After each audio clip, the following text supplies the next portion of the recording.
자리에서 일어나셔서 하나님 찬양하며 나아가겠습니다.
할렐루야. 앞뒤로 바라보시면서 인사드릴게요. 잘 오셨습니다. 반갑습니다. 제가 좀 성령이 요즘 충만하잖아요. 그래가지고 만나는 사람마다 교회 와라, 너무 좋다 하는데 한 명도 안 들어요. 아, 전도라는 게 너무나 쉬운 건 아니구나. 그러면서 가만히 이제 저와 여러분들을 생각하게 됐어요. 왜 교회에 넣으실까? 나는 왜 예수님을 믿을까?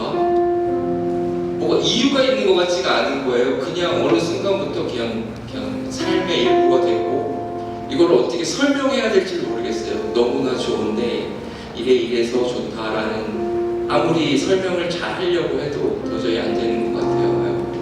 너무 좋은데 어떡할까?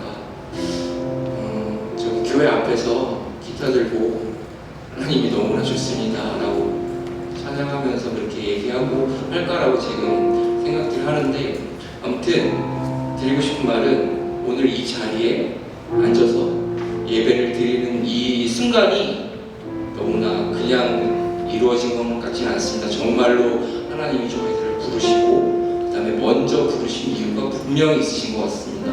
그것들을 우리가 서로 하나님께 계속 여쭤보면서 시키는 일 잘 하면서 그렇게 믿음 생활 했으면 좋겠습니다. 예수님 찾으면서 이렇게 나아가겠습니다. 박수 치시면서 찬양드릴게요.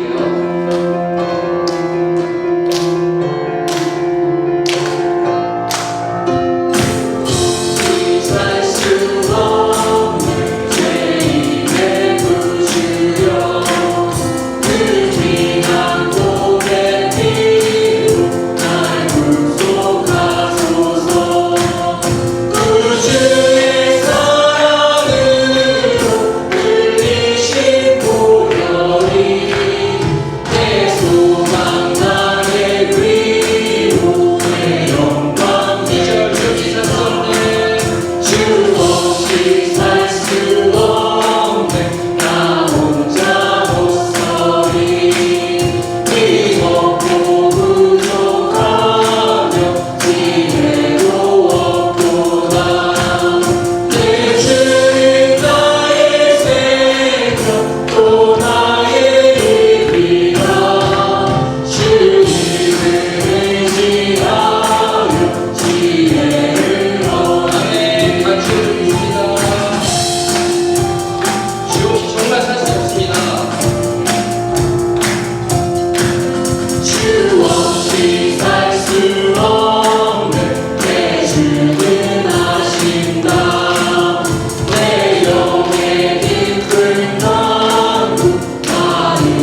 예수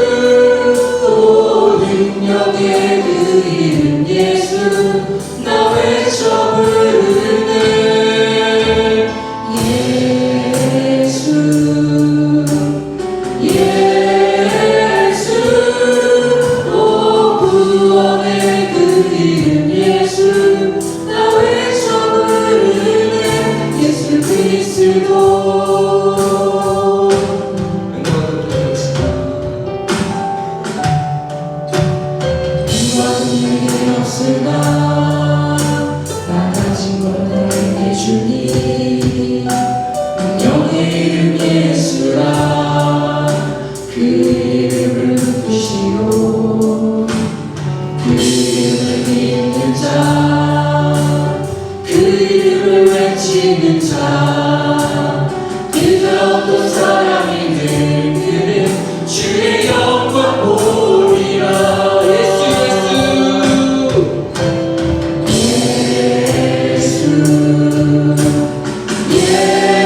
예수 오 능력의 그 이름 예수 나 외쳐 부르네.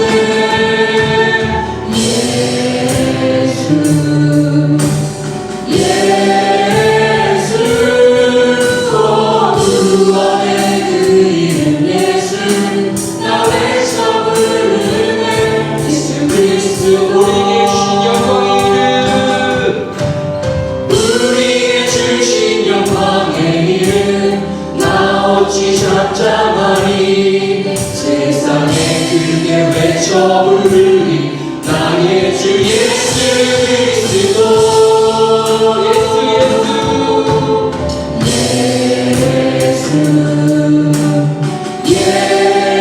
예수 오 능력의 그 이름 예수 나 외쳐 부르네. 예수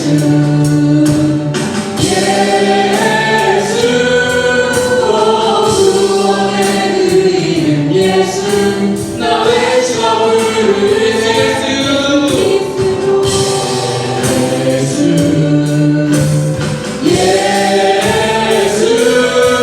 오 능력의 그 이름 예수 나 외쳐 부르네.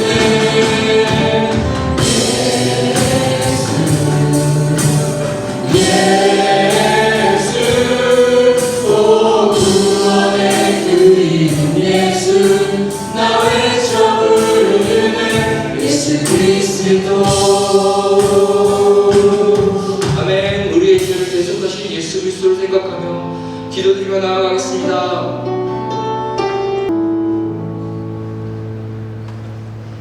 우리 전우자님께 신문하고 인사해볼까요? 사랑합니다. 축복합니다. 잘 오셨습니다. 네, 우리 손 내밀어서 함께 우리 전우자의 신문 축복하겠습니다.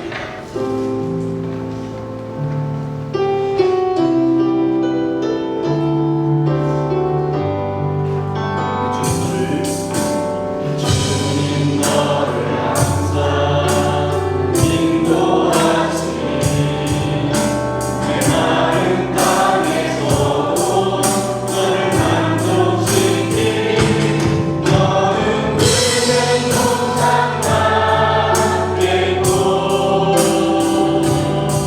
마르지 않는 새 같으니 너는 붉은 동상 같겠고 마르지 않는 새 같으니. 나는 붉은 동상 같겠고 마르지 않는 새 같으니. 나는 붉은 동상 같겠고 마르지 않는 새 같으니. 마르지 않는 새 같으니. 마르지 않는 새 같으니.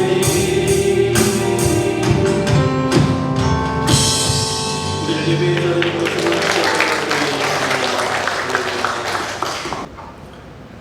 오늘 우리에게 주신 하나님의 말씀, 우리 김철수 권사님께서 말씀을 함께 여러분과 교독하시겠습니다. 오늘 주시는 하나님의 말씀은 사도행전 13장 26절로 43절입니다. 제가 한 절, 여러분이 다음 절 43절은 다 함께 교독하시겠습니다. 형제들아, 아브라함의 후손과 나의 종 하나님을 대면한 사람들아, 이 구원의 말씀을 우리에게 보내셨거늘 예루살렘 사람들과 그들 권리들이 예수님이 당신이마다 위험과 손자의 말을 알지만도 예수를 구주하여 손자의 말을 응하게 하였다. 죽일 죄를 하나도 찾지 못하였으나 빌라도에게 죽여달라고 하였으니 성경에 말씀을 다음에게 한 것이라. 그의 마음에서 내가 무덤에 넣었으나 하나님이 죽은 자 가운데서 그를 살리신지라. 할렐루야. 사람들에게 영광을 주셨으니 그들이 이제 주 앞에서 그의 증인이라. 우리도 조상에게 주신 약속을 너에게 전파하노니 하나님이 예수를 믿사 우리 조상에게 약속을 이루게 하셨다. 이스라엘 자녀들에게 나와 같이 진노의 아들아 오늘도 너를 다 하셨고 또 하나님께서 죽은 자 가운데서 그를 일으키사 다시 썩음을 당하지 않게 하실 길을 가르쳐 이르시되 내가 다윗이 거룩하고 깊은 은사를 너희에게 주리라 하였으며 또 하나님은 이르시되 주의 거룩한 이라로 썩음을 당하지 않게 하셨으나 다윗은 당시에 하나님의 뜻을 따라 섬기는 자들아 그 조상과 함께 부모의 싸움을 당하였으되 하나님께서 그러므로 형제들아 너희가 알 것은 이 사람을 힘입어 죄의 사함을 너희에게 전하는 것이며 또 모세의 율법으로 너희가 누구가 신령적인 소도하고 모든 일에도 이 사람을 힘입어 믿는 자마다 우리와 설명하는 이유소서. 그러즉 너희는 선지자를 통하여 말씀하는 것이 너희에게 미칠까 상가라 이랬을 때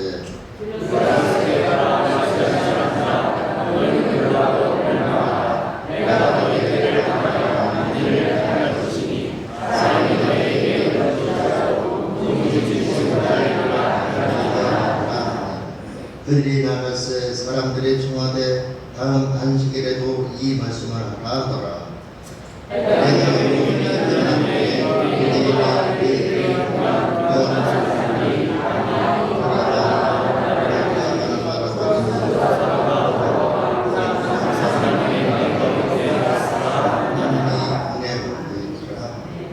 아멘. 이는 하나님의 말씀입니다.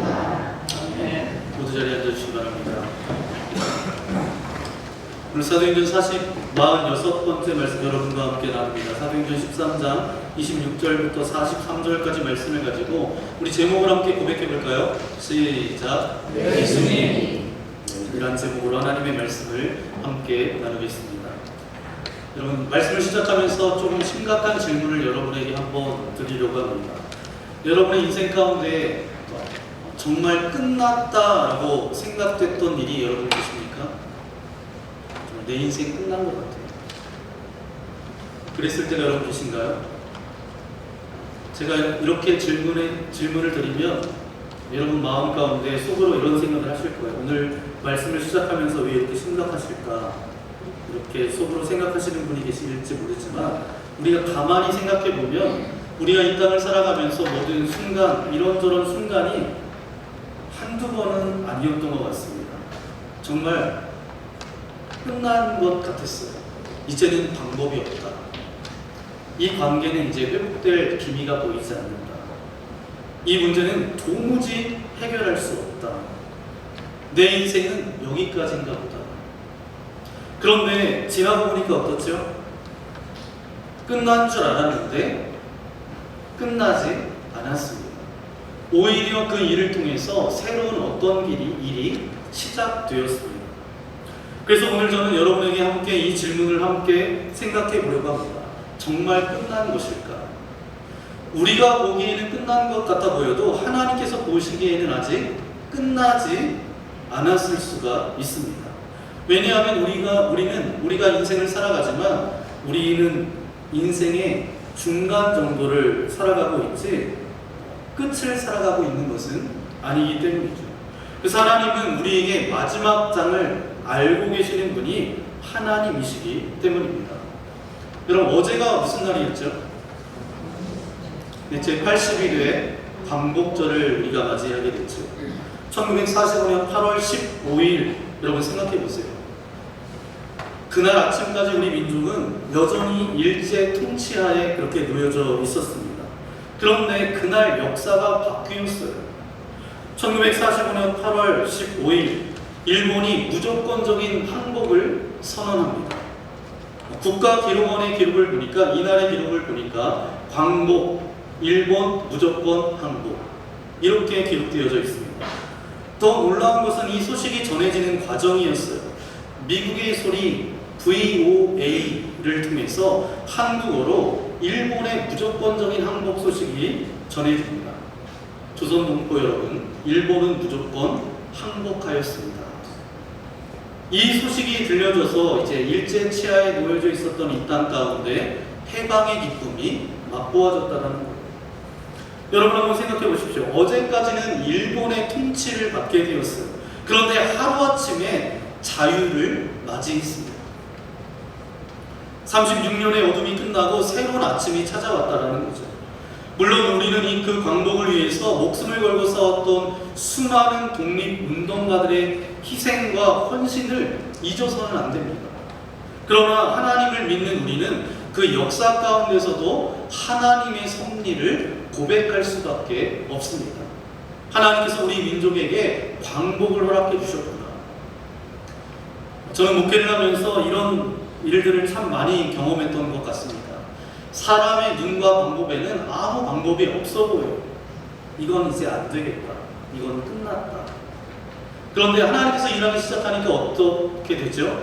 닫혀 있었던 문이 열려지고 막혔던 길이 열리고 도저히 불가능해 보였던 모든 일들이 순식간에 이루어지는 것을 경험하게 됩니다. 그래서 목회를 하면서 자주 하는 고백은 이런 고백이에요.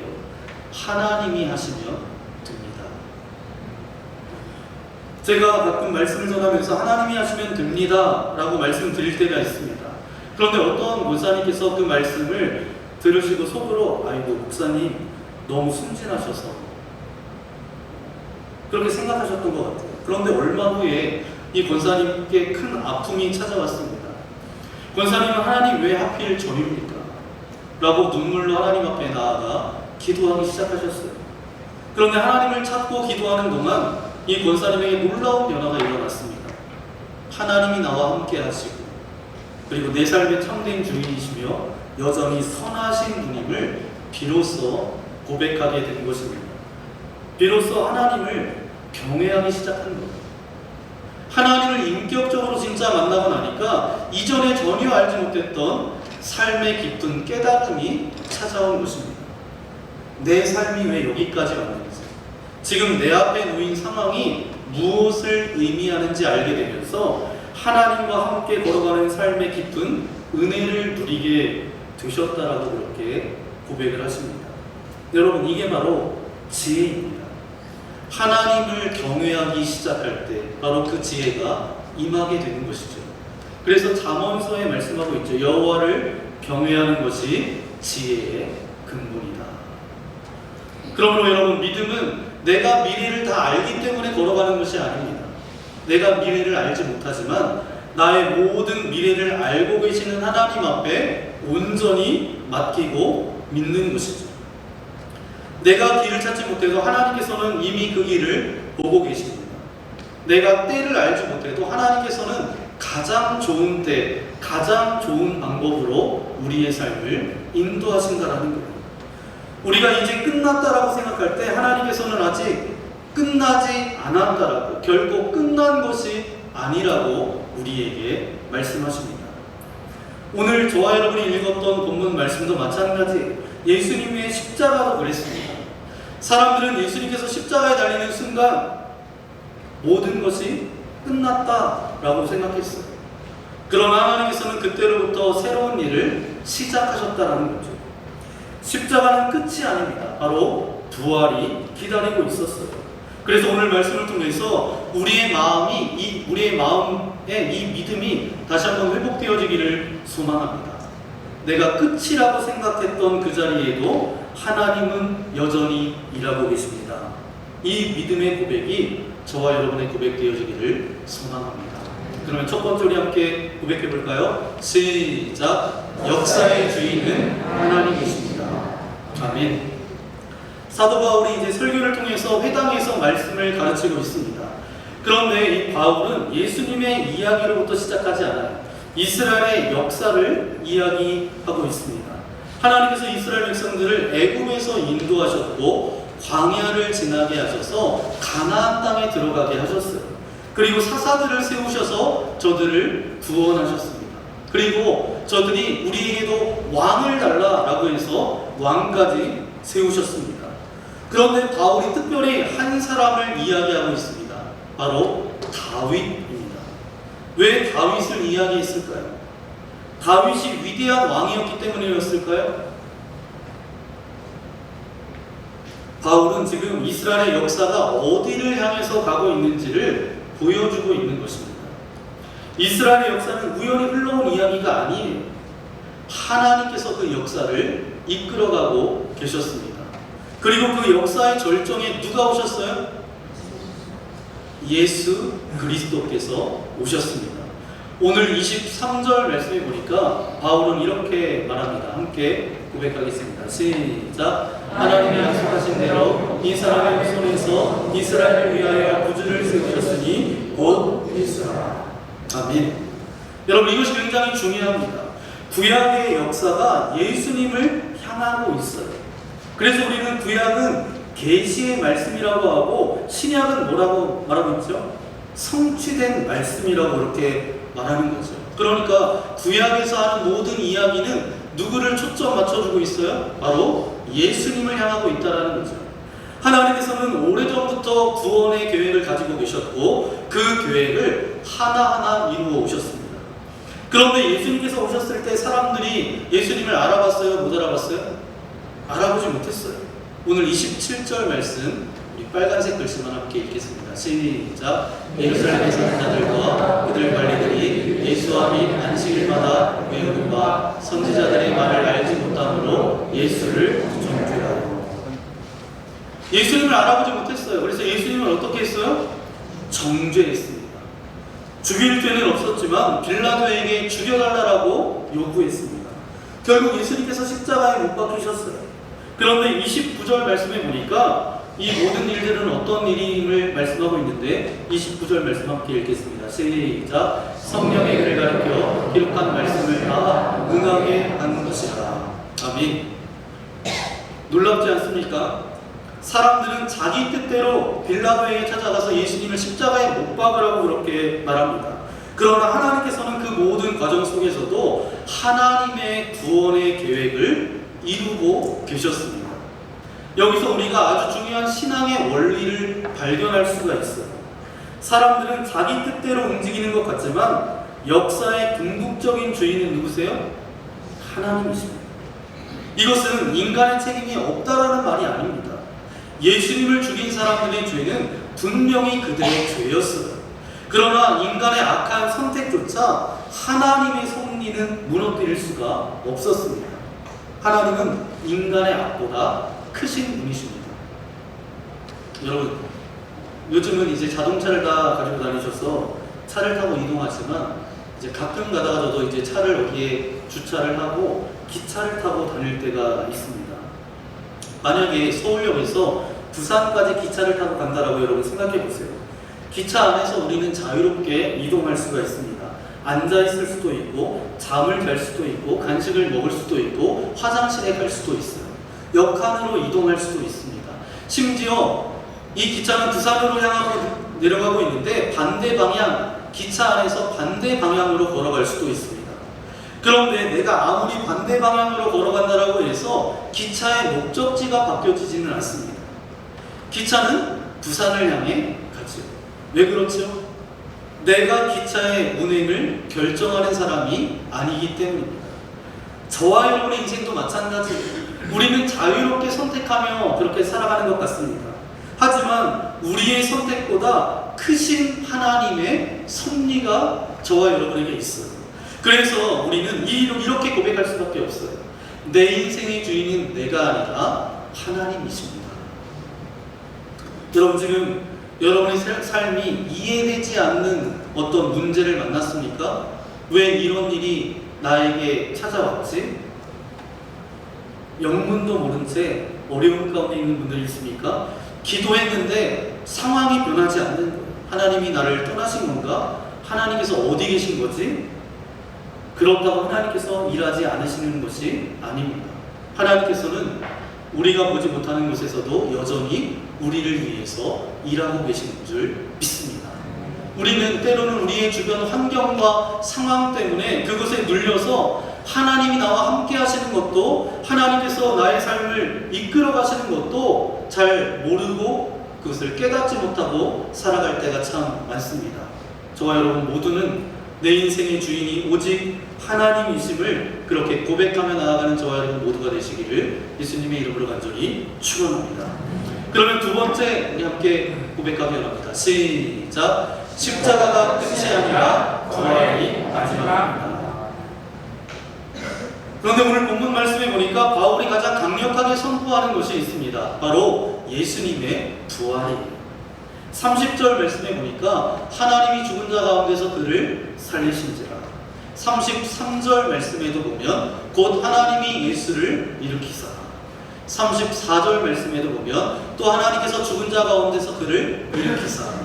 37절 말씀에 하나님께서 살리신 이는 썩음을 당하지 아니하였나니. 다시 살리셨다라고 말하고 있습니다. 하나님께서 살리신 분이 누구세요? 예수님이세요. 왜 이렇게 반복하죠? 부활이 복음의 핵심이기 때문입니다. 예수님의 십자가만 보면 실패해요. 예수님의 무덤만 보면 끝나는 것처럼 보입니다. 제자들도, 그 당시의 제자들도 그렇게 생각했던 것 같아요. 예수님께서 십자가에 달리실 때 제자들은 다 떠나갔어요. 아, 이제 끝났구나. 우리의 기대도 끝났고 예수님의 사역도 끝난다. 그런데 하나님께서는 무엇을 준비하고 계셨습니까? 부활을 준비하고 계셨어요. 사람은 죽음을 보았습니다. 그런데 하나님께서는 부활을 준비하고 계셨습니다. 사람은 실패를 보았습니다. 하나님은 구원을 이루기 위해서 준비하고 계셨어요. 사람은 끝이라고 말합니다. 그런데 하나님께서는 새로운 시작을 준비하고 계셨습니다. 그래서 저는 오늘 이 말씀을, 여러분의 삶 가운데 이 말씀을 꼭 적용하고 싶습니다. 지금의 상황만 보고 너무 빨리 끝났다 말하지 마십시오. 우리의 이야기는 중간에 있습니다. 마지막 장은 아직 읽지 않았습니다. 구약 성경에 여러분 요셉의 인생도 한번 보세요. 형들에 의해서 노예로 팔려갑니다. 애굽의 노예로 팔려갔어요. 보디발의 아내의 유혹을 받아서 결국은 억울하게 감옥에 갇히게 됩니다. 사람의 눈으로 보면 어때요? 완전히 끝난 인생이고 더 이상 일어설 힘이 없어 보이는 인생처럼 보입니다. 그런데 나중에 요셉이 총리가 되어서 형들이 요셉 앞에 왔을 때 요셉이 형들에게 이렇게 말합니다. 창세기 45장 5절 말씀입니다. 시작. 당신들이 나를 이곳에 팔았다고 해서 근심하지 마소서, 한탄하지 마소서. 하나님이 생명을 구원하시려고 나를 당신들보다 먼저 보내셨나이다. 아멘. 형들은 요셉을 팔았어요. 그래서 저들의 행동은 악한 행동이었습니다. 그래서 저들 마음 가운데 두려움이 있었어요. 그런데 하나님께서는 그 악한 사건마저 사용하셔서 많은 사람의 생명을 살리셨습니다. 그래서 요셉이 깨달았어요. 내가 팔려간 것이 아니라 하나님께서 먼저 나를 이곳에 보내셨구나. 여러분 혹시 지금 인생의 한복판에서 내가 왜 여기까지 왔지? 라고 생각하시는 분이 계십니까? 조금만 더 기다리십시오. 그리고 기도하십시오. 그리고 하나님을 신뢰하십시오. 하나님께서 아직 끝내지 않으셨으니까 끝난 것이 아니에요. 36년의 어둠 뒤에 광복의 아침을 우리에게, 이 나라 이 민족에게 허락하셨던 하나님, 십자가의 죽음 뒤에 부활의 아침을 주신 하나님께서 저와 여러분의 삶에도 하나님의 때에 새로운 아침을, 새로운 시작을 우리를 통해서 하실 줄 믿습니다. 아멘. 그럼 마지막 세 번째 우리 함께 고백하기 원합니다.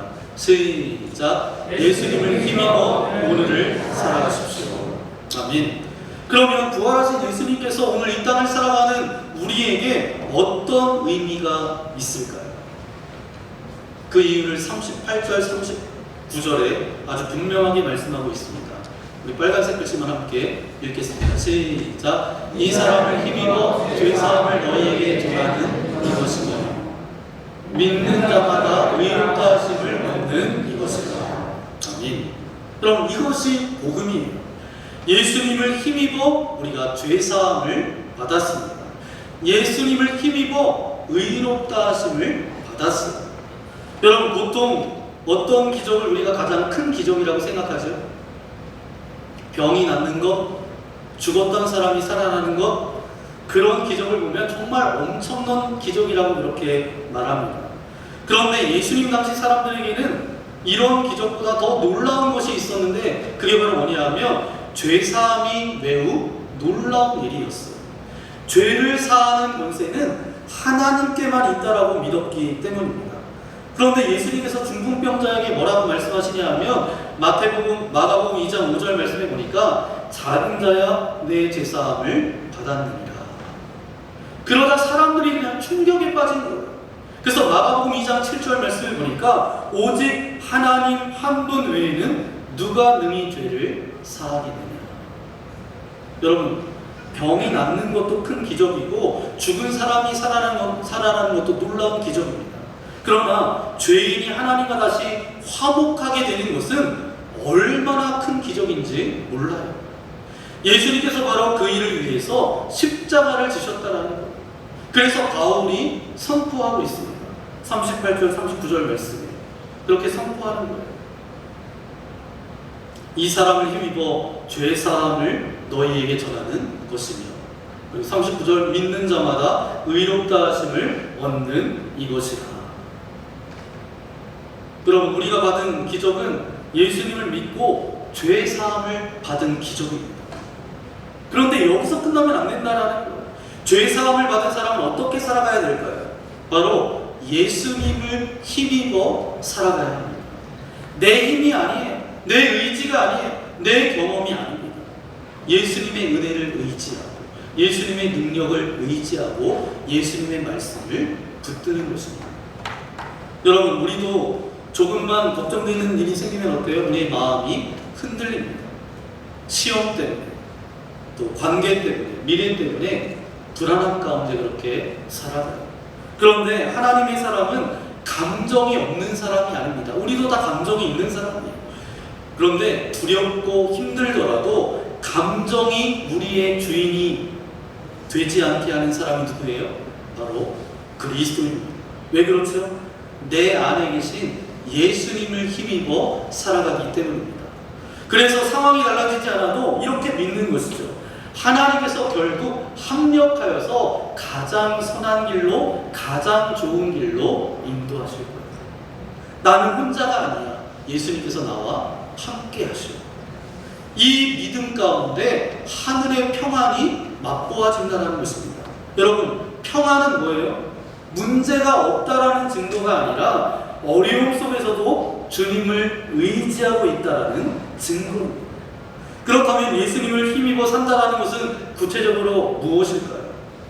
바울은 여기에서 다윗의 삶을 우리에게 말씀해 주고 있습니다. 우리 36절 말씀 함께 읽겠습니다. 시작. 다윗은 당시에 하나님의 뜻을 따라 섬기다가 잠들어 그 조상들과 함께 묻혀 썩음을 당하였으되. 아멘. 다윗은 자기가 살던 시대 가운데 하나님의 뜻을 따라 살았습니다. 감리교회를 시작했던 웨슬리 목사님도 마찬가지였어요. 당시에 많은 사람들이 회심과 구원을 이야기했지만 웨슬리 목사님은 거기에서 멈추지 않았어요. 구원받은 사람이 어떻게 살아가야 되는가? 웨슬리 목사님은 이 질문을 붙잡고 성결한 삶을 강조했습니다. 그리고 하나님께서 이 웨슬리 목사님을 통해서 감리교회가 이렇게 시작되어서 지금 한국 감리교회, 미국 감리교회, 여러 나라의 감리교회가 있는 거예요. 여러분, 오늘 저와 여러분에게도 하나님께서 맡기신 시대가 있습니다. 우리에게는 가정이 있고 우리에게는 교회가 있고 다음 세대가 있습니다. 지금의 시대가 정말 인공지능 AI 시대를 우리가 살아가고 있습니다. 요즘 아이들뿐만 아니라 어르신들이 다 이 인공지능 AI의 도움을 받으면서 그렇게 살아가요. 그러므로 우리가 질문해야 됩니다. 2026년을 살아가는 나에게 하나님께서 원하시는 삶은 무엇일까? 세상 사람들과 똑같이 살아가는 것이 아니고 세상을 두려워하는 것도 아니고 이 시대 속에서 하나님의 뜻을 찾고 그 뜻에 따라 사는 것입니다. 그리고 바울은 마지막 중요한 경고의 말씀을 하고 있습니다. 40절 말씀인데요. 함께 읽겠습니다. 시작. 그런즉 너희는 선지자들을 통하여 말씀하신 것이 너희에게 미칠까 삼가라. 아멘. 말씀을 들었다면 중요한 것은 뭐죠? 어떻게 반응하느냐입니다. 오늘 하나님께서 말씀하셨다라고 하면 아멘으로만 끝내지 마십시오. 삶으로 반응하십시오. 용서해야 된다는 마음이 생기면 용서하십시오. 회개해야 된다는 마음이 들면 회개하십시오. 다시 기도해야 된다는 생각이 들면 여러분 기도의 자리로 나아오십시오. 하나님의 뜻을 알았다면 여러분 순종하십시오. 말씀을 듣는 데서 끝나는 것이 아니라 말씀을 따라 살아가는 것, 이것이 바로 뭐예요? 예수님을 힘입어 살아가는 것입니다. 다윗과 웨슬리가 자기 시대에 하나님의 뜻을 찾았던 것처럼 저와 여러분도 2026년이라는 이 시대 속에서 하나님의 뜻을 찾고 오늘 우리의 삶으로 응답하는 저와 여러분 모두가 되시기를 예수님의 이름으로 간절히 축원합니다. 그리고 오늘 본문 보니까 사도 바울은 회당을 떠나면서 성도들에게 참으로 아름답고 간절한 권면의 말씀을 남기고 있습니다. 43절 말씀인데요. 빨간색 말씀과 함께 읽겠습니다. 시작. 항상 하나님의 은혜 가운데 있으라 권하니라. 아멘. 항상 하나님의 은혜 가운데 있으라고 저들에게 권면합니다. 여러분, 우리가 인생을 살아가면서 영적인 눈이 열려지지 않으면 내 삶 가운데 베풀어 주신 하나님의 은혜를 은혜라고 고백할 수가 없어요. 은혜는 뭐죠? 눈에 보이는 육신의 눈으로 보이는 것이 아니라 영적인 것이기 때문입니다. 하나님께서 우리에게 영을 주신 이유가 있어요. 그 이유를 고린도전서 2장 12절에 말씀하고 있습니다. 함께 읽겠습니다. 시작. 하나님께서 우리에게 은혜로 주신 것들을 알게 하려 하십니다. 아멘. 하나님께서 우리에게 영을 주신 이유는 뭐예요? 우리에게 은혜로 주신 것들을 알게 하려 하십니다. 그러니까 우리 영적인 상태가 깨어 있을 때 하나님께서 내 삶 가운데 순간순간 주셨던 그 모든 것이 하나님의 은혜였음을 비로소 깨닫게 된다는 거예요. 사실 내 삶에 은혜가 없었던 적은 단 한순간도 없었습니다. 돌아보면 어때요? 은혜였어요. 다만 우리가 육신의 세계 가운데 갇혀 살다 보니까 그것을 깨닫지 못하고 있었을 뿐입니다. 그러나 우리 안에 영적인 눈이 열려지고 영적인 은혜 가운데 거하게 되면 영적인 모습들이 회복되어지게 되면 어떻게 돼요? 내 삶의 구석구석 이미 가득 차 있던 하나님의 은혜가 깨닫게 되어지고 보여지게 됩니다. 육의 생각과 영의 생각이 치열하게 싸우는 그런 삶을 우리가 살아가고 있잖아요. 하나님이 바라보시는 영적 가치에 더욱 강하게 시선이 고정되는 상태가 어떤 상태예요? 그게 바로 분별력이 있는 인생입니다. 그렇다면 이 은혜 가운데 거한다는 것은 무엇일까요? 은혜는 내 삶의 해석을 바꾸어 놓습니다. 지금까지 여러분 생각해 보세요. 여러분이 살면서 받았던 은혜, 부흥회 때 받았던 은혜, 또 매주일 받았던 은혜, 예배 가운데 말씀을 통해서 누렸던 은혜들, 그렇게 그 은혜를 다 합치면 어떻게 되겠어요? 그 은혜의 총합을, 그 은혜를 내가 지금까지 받았던 은혜가 내 안에 그냥 충만하다라고 한다면 어떻게 됐어요? 벌써 우리는 다 성자가 되었을 거예요. 그런데 우리가 여전히 넘어지고 쓰러지고 흔들리는 이유가 뭐죠? 은혜는 지난날 받았던 은혜의 총합으로 자라는 것이 아니기 때문입니다. 여러분, 갓난아이를 생각해 보세요. 아이가 오늘 아주 젖을 먹고 배부르다라고 해서 엄마 일주일 동안은 안 먹어도 될 것 같아요. 아이가 그렇게 젖 먹는 것을 마다하지 않잖아요. 아이는 매일 순간 젖을 찾고 계속 달라라고 때를 씁니다. 성경에서 우리에게 갓난아이처럼 은혜를 삼으라고 말씀하셨던 이유가 바로 여기에 있는 겁니다. 지나간 은혜의 기억으로 살아가는 것이 아니라 매일매일 주시는 하나님의 새로운 은혜로 그렇게 살아가야 함을 우리에게 말씀하고 있습니다.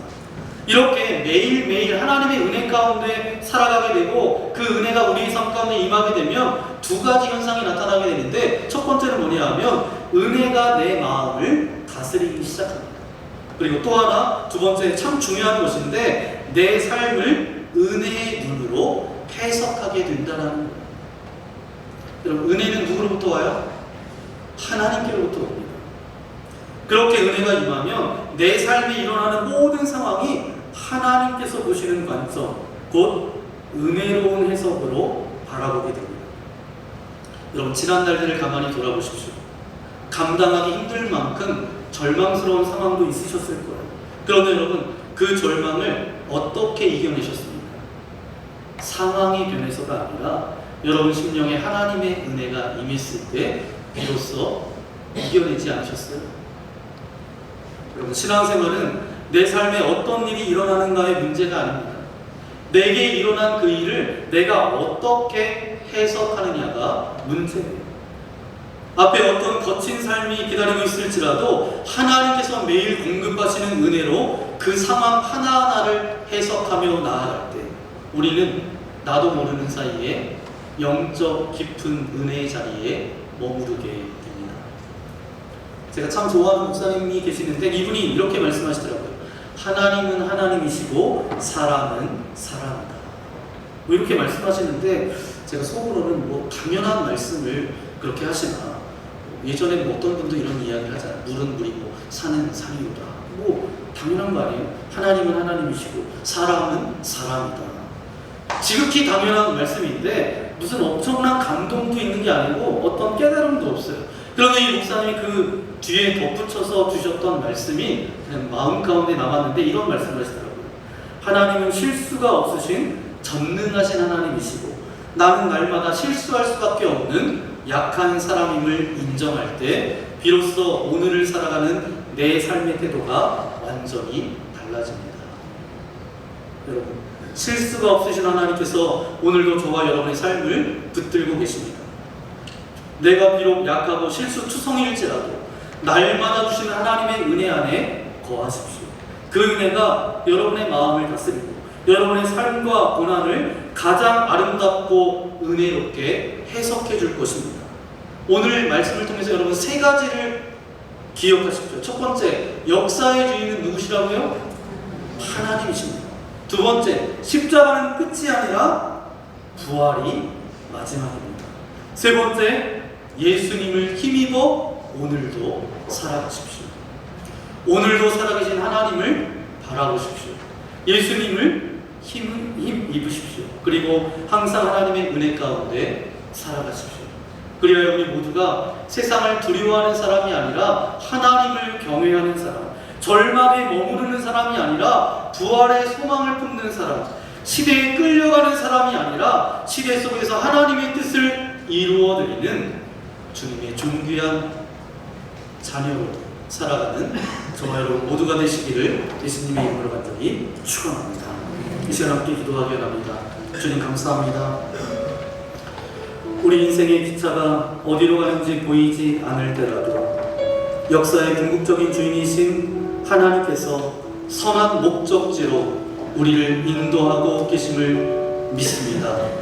모든 상황을 주님께 맡기게 하여 주옵소서. 질병과 관계의 실패와 경제적인 어려움 등으로 이제 끝났다라고 절망하는 이들이 이곳에 있습니까?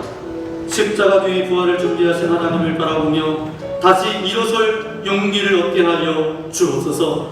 과거의 은혜에 머물지 않게 하시고 갓난아이가 젖을 찾듯 매일 새로운 은혜를 사모하며 내 힘이 아닌 예수님의 능력을 힘입어 평안을 누리게 하여 주옵소서. 급변하는 세상 속에서 다윗처럼 자기 시대의 하나님의 뜻을 따라 살며 우리에게 맡겨진 가정과 교회와 다음 세대를 믿음으로 세워갈 수 있도록 하나님 은혜를 베풀어 주옵소서. 오늘 말씀을 생각하면서 우리 주여 한 몸으로 함께 기도하겠습니다. 주여! 그렇게 아버지 하나님 감사합니다. 오늘 우리를 이곳으로 예배의 자리로 불러주시고 인도하신 아버지 하나님 감사합니다.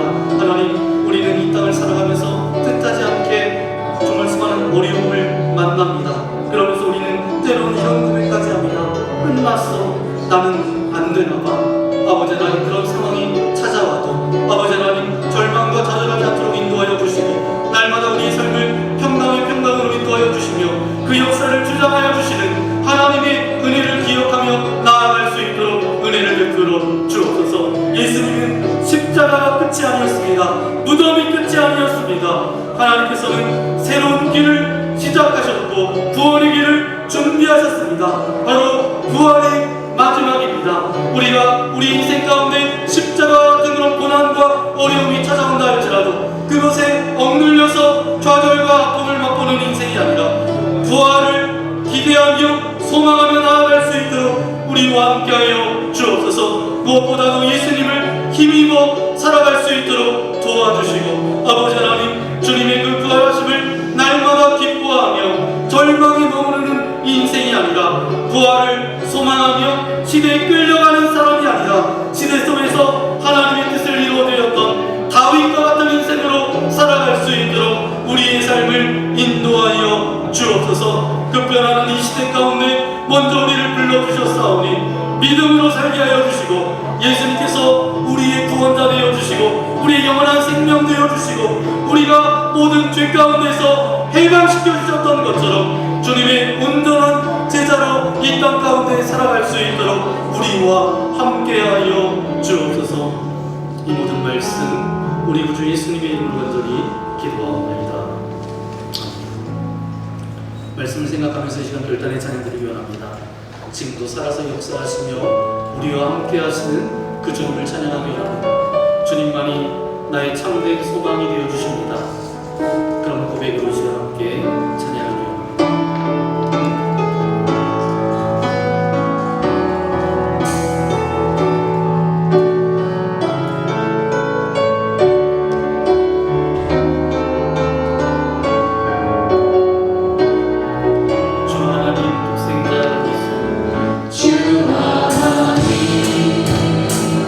독생자 예수 날 위하여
좋습니다. 아버지 하나님, 오늘도 우리가 반드시 들어야 될 말씀을 듣게 하신 아버지 하나님 감사합니다. 사도 바울의 설교를 통해 우리 인생의 진정한 주관자가 누구이신지 다시 깨닫게 하시니 감사합니다. 주님, 우리는 인생의 중간 장면만 보고 끝났다라고 말하며 절망할 때가 많았습니다. 그러나 오늘 말씀을 통해서 십자가가 끝이 아니라 부활이 마지막임을 보았습니다. 이제는 내 감정이나 눈앞의 상황에 휘둘리지 않고 실수가 없으신 하나님의 섭리를 믿으며 하나님이 하시면 됩니다 라고 고백하는 믿음의 사람들 되게 하여 주옵소서.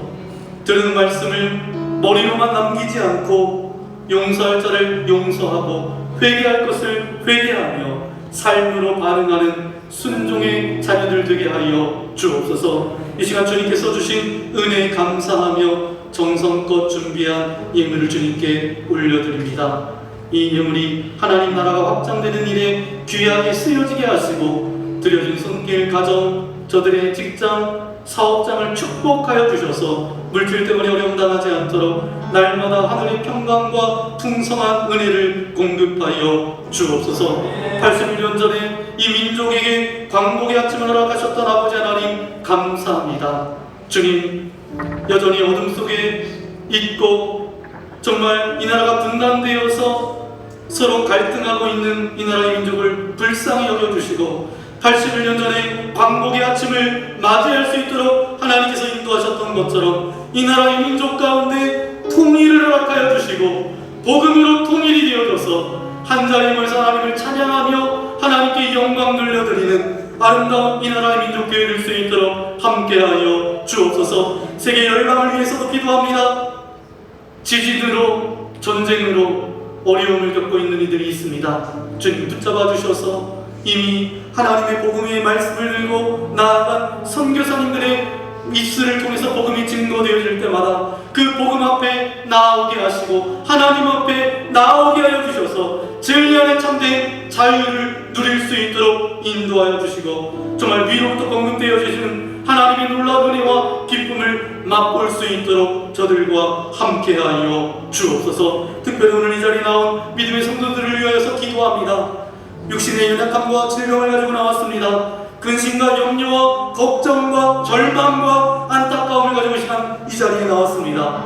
하늘문을 열어주시고 주님의 능력의 손으로 안수하여 주실 때에 모든 질병은 떠나갈지어다, 모든 아픔은 사라질지어다, 근심과 염려와 두려움이 변하여 찬양과 기도가 되게 하여 주시고 하늘의 평강이 우리 가운데 임할지어다. 그래서 더 이상 좌경하거나 치우쳐서 환경 가운데 감정 가운데 요동하는 인생이 아니라 하나님의 뜻을 따라 하나님의 말씀대로 믿음으로 나아가는 주님의 거룩한 자녀들 되실 수 있도록 함께하여 주옵소서. 아침 저녁으로 시원한 날씨를 우리에게 허락하여 주신 아버지 하나님 감사합니다. 하나님, 우리 교회 어린 아이부터 노년에 이르기까지 한 사람도 어떤 육체의 연약함과 아픔 가운데 거하지 않도록 인도하여 주시고 영혼육의 강건함으로 맡겨주신 삶의 자리에서 늘 주님의 기쁨이 될 수 있도록 은혜를 베풀어 주옵소서. 한 주간의 삶이 승리하는 삶 되게 하여 주시고 예수님의 제자로 살아가는